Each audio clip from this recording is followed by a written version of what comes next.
Saudi আরবে যারা বাংলাদেশ থেকে নতুন ড্রাইভিং বিষয়ে আসতে চাচ্ছেন বা আসবেন, তারা অনেকেই আমাকে একটা কমেন্ট করেন যে ভাইয়া, সৌদি আরবে গাড়ি কতটুকু স্পিডে চলে, কতটুকু গতিতে গাড়ি চলে সৌদি আরবে।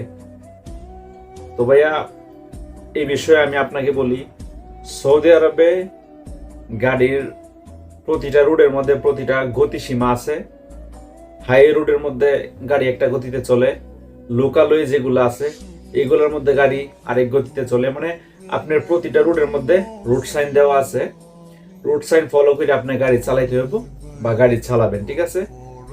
তো আমার স্ক্রিনের মধ্যে আমি একটা ভিডিও দিয়ে দিছি, দেখেন এখানে আমি ড্রাইভ করছিলাম, একপাশে আমি ড্রাইভিং এর একটা ভিডিও দিয়ে দিছি, রাতে আমি ড্রাইভ করছিলাম তো ড্রাইভিং এর ভিডিও দিয়ে দিছি। তো এটা যে রাস্তার মধ্যে আমি ড্রাইভ করতেছি ওই রুটটা বিশেষ করে 100 রুট, মানে এখানে 100 স্পিডে গাড়ি চালাইতে হয়, 100-র উপরে হইলে ক্যামেরা কামু, ঠিক আছে।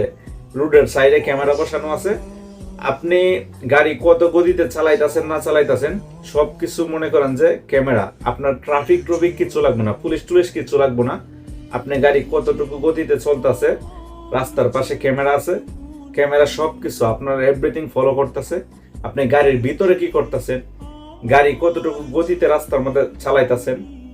আপনি যদি নিয়ম ভঙ্গ করেন, 100 রুটের মধ্যে 110 120 টানেন, আপনি ক্যামেরা খাইবেন, আপনি গাড়ি গতির জন্য ক্যামেরা জরিমানা খাইবেন, ঠিক আছে। তো সেই জরিমানা আপনাকে পে করতে হবে।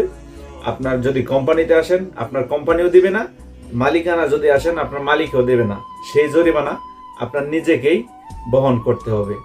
আশা করি ভাইয়া সেটা আপনার কমেন্টের রিপ্লাই বা আপনার প্রশ্নের উত্তর আপনি পাইছেন।